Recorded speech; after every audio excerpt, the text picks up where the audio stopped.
She's done massive things for women's boxing. I don't know, interesting. The other thing about, I was just thinking about what I was saying about getting more women in positions is this idea of, I don't know what people have experienced this, but of women sharing. So the sort of stereotype of you have a female boss and she's climbed up the greasy ladder and she's damn well not going to let you follow her. Whether women in sport need to be better at that. There's certainly been my experience that I was advised by another female sports journalist, do not cover women's football, do not get involved in women's sport because you're going to get pigeonholed and you're going to be irrelevant. But I would ask if your boss played sports growing up. Yeah. Because I will say the women that I feel do this are ones who didn't, have never been on a team and never learned to kick a ball to somebody else. And I mean, that's been my experience. Just a reaction to your question about the media, I think that if gender inequality and sexism in the other areas of the other sections of the newspaper can be reduced, if not eliminated, that's when you will see more opportunity and more space for those two pages that you want to see turning up in the back of the newspaper. Because at the moment, if you have those, that's sitting alongside a lot of other material which isn't actually in keeping with the rationale behind including that. So, I mean, it's a bigger thing to say. I don't know what the answer is or what the kind of the specifics of how that would happen would be, but I think that's a big part of it. I suppose just going back to what we were saying before about the different ways women consume sport as audience. I mean, do we need to look at trying to, not forgetting about the back pages, but getting it in the more female-orientated sections, the sort of ×2 bit? Is that where some female sport needs to go? Oh, I'm just slightly changing the direction a little bit. I have a question about the future of women in sport, and it's a question for anyone, panel or audience. And I think that this is not a matter of, this is not a conversation about if, I think it's a conversation about when. I think like all social change that makes sense, we know it's going to happen. It's just, is it going to happen in our career or our lifetime? I recently met with a girl who we're going to interview in our film, who said something to me which really resonated and really kind of shook me up. And she said, she's a boxer. She said, I think one day we could have mixed gender boxing. And I said, what do you mean? She said, not women's boxing, not men's boxing, just boxing. And I said, well, how? And she said, well, it's a weight-classed sport, and the only reason at the moment that they separate one from the other is because they say that men are stronger than women. But they've had support from the age of being a toddler, being encouraged in their play, through school, being encouraged in their sport, then as boxers being encouraged in training, that they are just so far beyond women and they've had so many more opportunities to get that far. So she made this proposal to me that one day women and men in weight categorized sports will be able to compete against one another as people. So I just wanted to see if anyone had any sort of reactions to that. Yeah, as a boxing coach myself, and having experienced one of the greatest, Lucia Rijker, who's she did it because basically she couldn't find any other female to fight. Basically, pound for pound, she's the best still, the best female boxer in the world. So she got tired of fighting females. So she did what you said.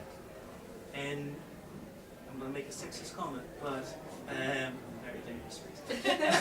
You're in the wrong place for that. There is a spite. This is what we talk about in boxing. There's a spite that men will have in a situation. If a man gets clumped, there's something that is there. You can have the same muscle physique, and Lucia actually did in sports science, where she actually hits harder than the guy. She got knocked out when she competed at her weight level. When she did a technical measurement of her technical skills, she punched harder than a man at her weight. When it came ring time, that was the first and only time she ever got knocked out. So I'm not for it, coming from my love for sport, not.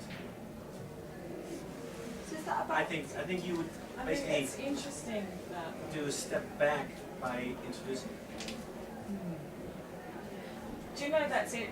This is a bit of a weird thing for me to say, but at the studio we've got there's a boxing ring, and we have women that box and men that box.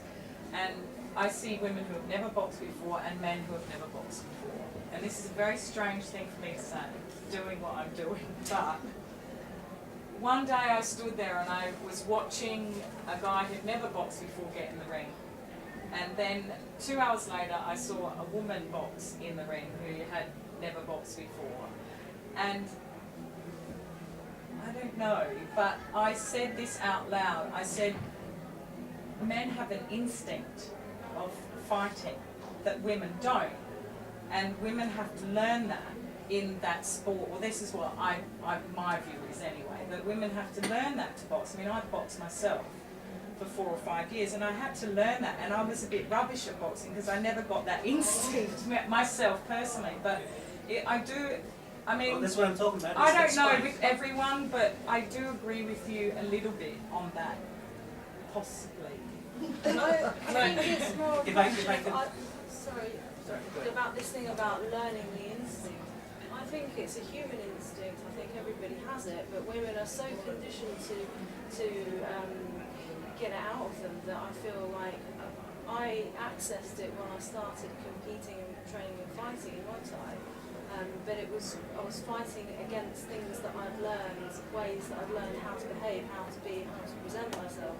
But I did, just my personal experience, I did feel that it was in there, but it took more to access it than it would being quite close to the surface for most of the men that I've met through the sport.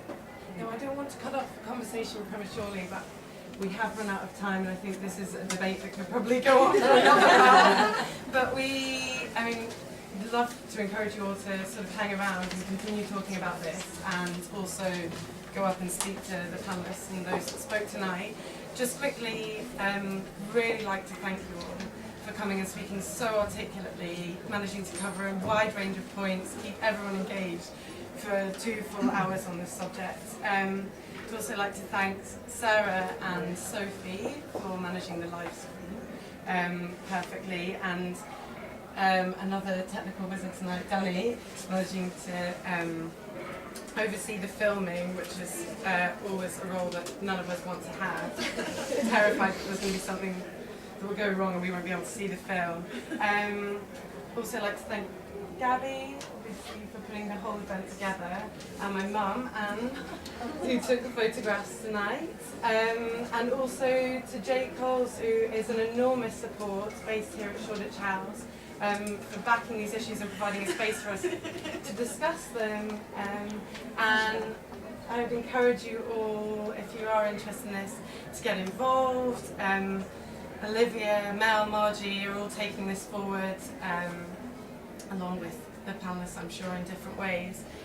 We've got a number of other campaigns upcoming at ELF on diverse subjects, including celebrity breakup culture, a brilliant campaign poignantly named Heartbreak Laundrette, and a campaign launching in the summer around men and feminism, where they belong in the whole feminist debate. Thanks.